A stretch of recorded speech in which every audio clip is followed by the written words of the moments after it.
अभी यहाँ नहीं है, प्रस्थान कर चुका है। जाते जाते विश्वासुर मुझसे कहकर गया है, तुम्हारी पुत्री ने अगला जन्म तो ले लिया, परंतु उसके अंदर का अभिमान इस जन्म में भी यथावत बना हुआ है। अगर 2 दिनों के अंदर वो मेरा प्रेम निवेदन स्वीकार कर लेती है तो मैं उसे पुनः अप्सरा जैसी खूबसूरत कन्या बना दूंगा, अन्यथा वो इसी जहरीले सरोवर में आजीवन तड़प तड़प कर मरने के लिए विवश रहेगी। याद रखना, अपनी पुत्री को बचाने के लिए इस सरोवर में उतरने की भूल ना करना। कोई भी मानव अथवा दानव इस सरोवर में जो भी उतरेगा उसकी अविलंब मृत्यु हो जाएगी। इतना कहकर विश्वासुर यहाँ से विलुप्त हो गया। इतनी व्यथा सुनाने के बाद मयासुर फूट फूट कर रोने लगा। उसने कहा, हे पुत्र, ये वन लंका राज्य के ही अधीनस्थ क्षेत्र में आता है, इसलिए मैं आपसे हाथ जोड़कर विनती करता हूँ कि किसी प्रकार आप महाराज लंकेश को ये सूचना पहुंचा दे कि देवगिरी पर्वत के दैत्यराज मयासुर और उनकी पुत्री मुसीबत में है। दूर दूर के राज्यों में लंकेश के बारे में ये प्रचलित है कि वे किसी दुखी व्यक्ति का दुख देखकर द्रवित हो जाते हैं और यथासंभव सहायता करते हैं। सुना है मनुष्य तो क्या, पेड़ पौधों और जीव जंतुओं को भी कोई नुकसान पहुंचाए तो वे क्रोधित हो जाते हैं। मुझे पूर्ण विश्वास है कि अगर उन तक मेरी गुहार पहुंच गई तो वे हमारी मदद के लिए अवश्य पधारेंगे। मैं उनसे अपनी पुत्री के प्राणों की भीख मांग लूंगा। लंकेश मेरी गुहार अवश्य सुनेंगे। रावण ने कहा, हे दैत्यराज, मैं आपको वचन देता हूँ कि आपकी पुत्री मंदोदरी को विश्वासुर के पास से वापस लाकर उसे मायावी बंधनों से मुक्त करवा दूंगा। ये एक असुर का वचन है दैत्यराज, आप बस धैर्य रखिए।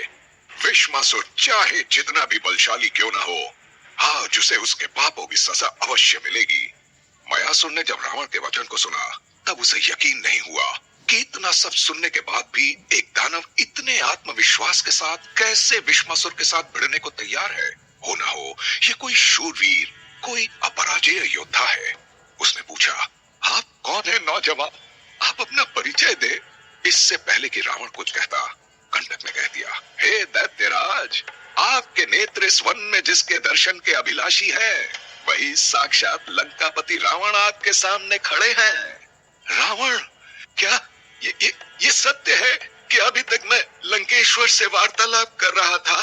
इतना कहकर मयासुर ने रावण का आलिंगन कर लिया और उससे लिपटकर किसी बालक की भांति फूट फूट कर रोने लगा। रावण ने मयासुर के आंसू पोंछते हुए कहा, आप ना रोएं दैत्यराज, अब उस विश्वासुर की आंखों से यह अश्रुधारा बहेगी। अब आपकी सारी चिंताएं मेरी हैं दैत्यराज। मेरा मन आपकी पुत्री के पूर्व जन्म की कहानी को सुनकर जिज्ञासा से भर गया है।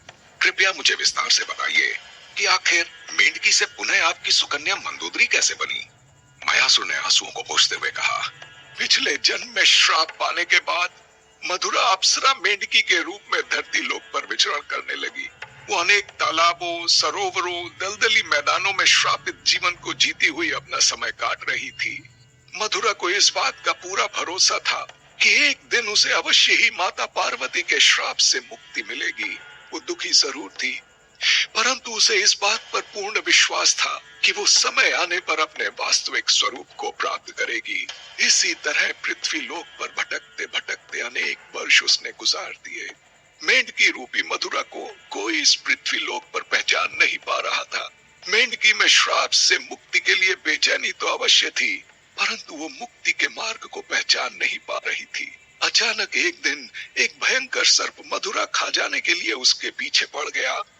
रावण ने पूछा, आपकी सुकन्या का पिछले जन्म में मधुरा नाम था? मयासुर ने कहा, हाँ, अप्सरा मधुरा ही इस जन्म की मंदोदरी है। रावण ने कहा, ठीक है, अब मुझे स्पष्ट हो गया। आप कृपया कहानी जारी रखिए। मयासुर ने आगे बताया, मधुरा रूपी मेंढकी अपने प्राण की रक्षा करने के लिए इधर उधर भागने लगी और भागते भागते वो सप्त ऋषियों के आश्रम में पहुंच गई, जहां चूल्हे पर मिट्टी का एक बहुत बड़ा बर्तन रखा हुआ था और उसमें खीर बन रही थी। लेकिन उस समय वहां पर कोई उपस्थित नहीं था।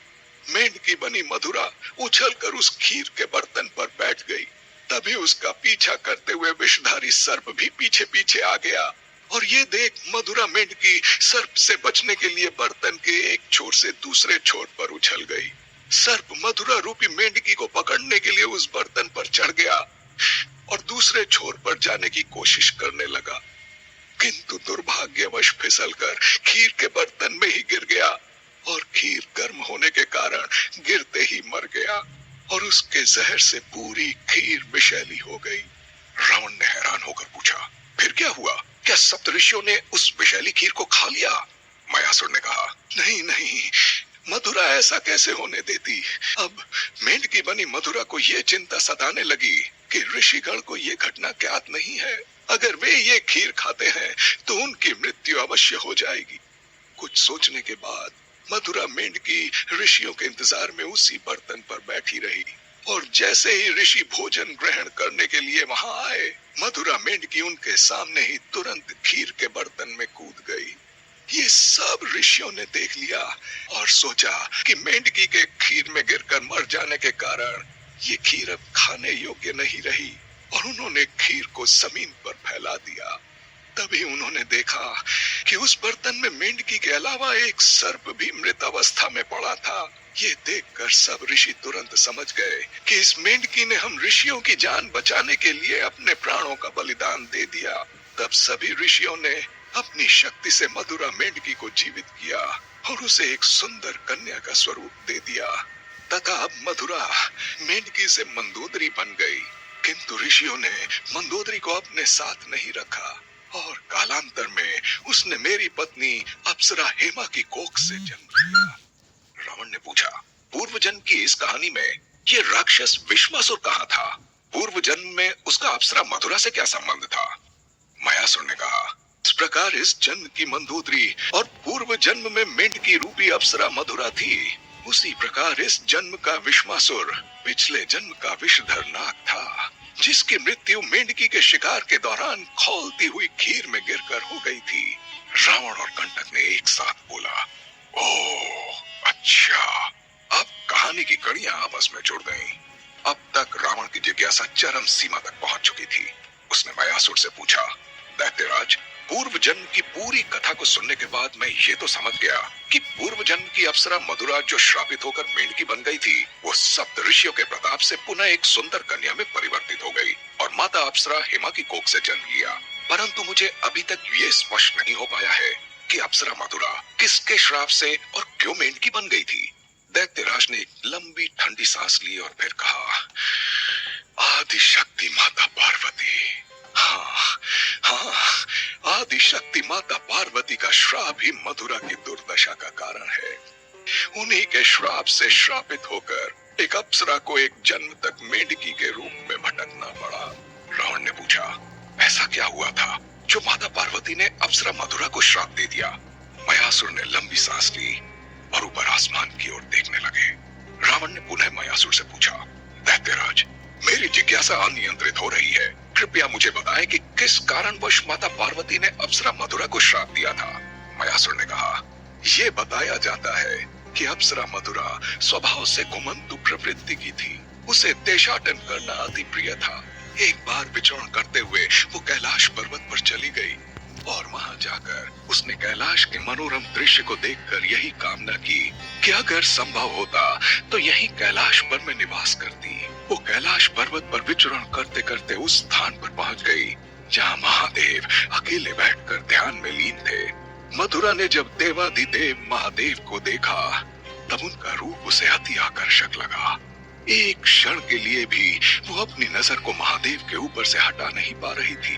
महादेव की भाव भंगिमा, उनकी काया और उनके आसपास उनकी उपस्थिति से उत्पन्न होने वाली सकारात्मक तरंगों ने मिलकर कुछ ऐसा जादू सृजित किया था कि मधुरा के मन में काम वासना जागृत हो गई। मधुरा किसी भी प्रकार से भोले शंकर को हासिल कर लेना चाहती थी। उसने ध्यान मग्न भोलेनाथ के आसपास नृत्य करना आरंभ कर दिया। मधुरा ने मन ही मन सोच लिया था कि जैसे ही मेरी उपस्थिति की आहट महादेव के कानों तक पहुंचेगी, उनका ध्यान भंग हो जाएगा और मुझे इस प्रकार मादक नृत्य करते हुए देख वे मेरी ओर निसंदेह आकर्षित होंगे। बहुत देर तक प्रयास करने के बाद भी जब महादेव ने मधुरा की ओर नहीं देखा, तब उसने ये निश्चय किया कि मेरी उपस्थिति के आभास से महादेव का ध्यान भंग होना असंभव प्रतीत होता है। इसलिए उसने ध्यान मग्न महादेव को स्पर्श करने का मन बनाया। बस फिर क्या, नृत्य करते करते वो अपनी मादक भाव भंगिमा में महादेव से लिपट गई। भोलेनाथ अपनी साधना में इस प्रकार लीन थे कि मधुरा के उनके शरीर से लिपट जाने पर भी उन्हें कुछ आभास नहीं हुआ, किंतु इस प्रक्रिया में महादेव के शरीर पर लगा भभूत मधुरा के शरीर और वस्त्र पर चिपक गया। भोलेनाथ की एकाग्रता भंग न होते देख मधुरा ने अपना नृत्य जारी रखा, परंतु अचानक से एक तेज आवाज को सुनकर वो ठिठक गई। रावण ने हैरानी भरे लहजे में पूछा, ये किसकी आवाज थी दैत्यराज, और उसने मधुरा से क्या कहा था? मयासुर ने कहा, उन्होंने कहा था, दुष्ट अप्सरा, तुम्हारे शरीर और वस्त्रों में लगे शिव जी के भभूत से यह प्रमाणित होता है कि तुमने अपनी मर्यादा की सीमा को लांघ दिया है। तुमने क्या सोचा था कि तुम अपनी यौवन की मादकता को अस्त्र बनाकर महादेव को मोह लोगी? तुमने जितने भी प्रयास किए वो सब विफल हुए। इसकी वजह यही है कि महादेव मेरे हैं, सिर्फ मेरे। तुम जानती नहीं क्या मैं कौन हूँ? रावण ने मयासुर से पूछा, तो क्या ये साक्षात माता पार्वती की आवाज थी दैत्यराज? मयासुर ने कहा, हाँ, ये माता पार्वती थी। वे अत्यंत क्रोधित अवस्था में थी। उनकी आंखों से लाल लाल अंगारे निकल रहे थे। उनका पूरा चेहरा क्रोध से तमतमा रहा था और उनका पूरा शरीर आवेग से कंपित हो रहा था। माता पार्वती को देखकर अप्सरा मधुरा ने अपना नृत्य वहीं रोक दिया और दोनों हाथ जोड़कर माता पार्वती से क्षमा की याचना करने लगी। आदि शक्ति माता पार्वती ने कहा, तू दुष्ट अप्सरा, तुमने अपनी सारी सीमाओं को लांघकर एक देवता के साथ दुष्कर्म करने का दुस्साहस किया है। ये कोई साधारण भूल नहीं है। तुमने देवाधिदेव को श्रद्धा से नहीं बल्कि काम वासना से प्रेरित होकर छुआ है। तुम्हें तुम्हारे दुस्साहस का दंड अवश्य मिलेगा। इस दुस्साहस के लिए तो सबसे न्यूनतम सजा मृत्यु दंड ही हो सकती है, परंतु एक ही बार में मृत्यु देकर मैं तुम्हें जीवन और मरण के चक्र से मुक्त नहीं करना चाहती। इसलिए ए दुष्ट अप्सरा, मैं तुम्हें श्राप देती हूँ कि तुम मेंढकी बन जाओगी और 12 वर्षों तक तुम्हें इस श्राप से मुक्ति नहीं मिल पाएगी। कैलाश सहित देवलोक में तुम्हें कहीं स्थान नहीं मिलेगा। मृत्यु लोक में तुम भटकती रहोगी। जिज्ञासा से भरकर रावण ने पुनः पूछा, फिर क्या हुआ दैत्यराज? क्या मधुरा धरतीलोक में आ गई? मयासुर ने आगे बताना आरंभ किया। कैलाश पर्वत के ठंडे वातावरण में भी मधुरा सिर से पांव तक पसीने से भीग गई थी। डर के मारे उसका पूरा शरीर कांपने लगा था। उसने दोनों हाथ जोड़कर घुटने के बल बैठकर माता पार्वती से याचना की, हे माते, यहाँ आकर शिव जी को देखते ही मैं अपने मनोभावों पर नियंत्रण नहीं रख पाई थी। मुझसे गलती हो गई माँ आदिशक्ति। मैं आपसे क्षमा याचना करती हूँ कि मुझे एक बार अवसर दे माता। मैं आपसे क्षमा की भीख मांगती हूँ। पार्वती ने कहा, मूर्ख अप्सरा, तुम्हें इतना भी ज्ञात नहीं कि दिया गया श्राप वापस नहीं लिया जाता। पार्वती जी के इतना कहते ही मधुरा अप्सरा रोने लगी और गिड़गिड़ाते हुए क्षमा मांगने लगी। उसने अपनी गलती स्वीकारते हुए भीख में क्षमा मांगी।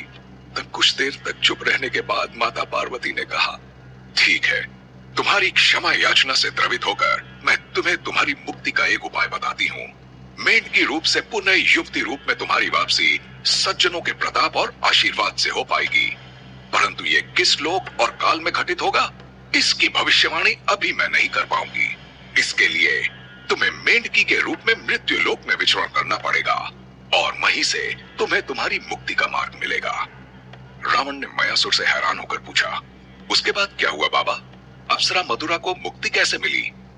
कहते हुए रावण मयासुर की तरफ देखने लगा।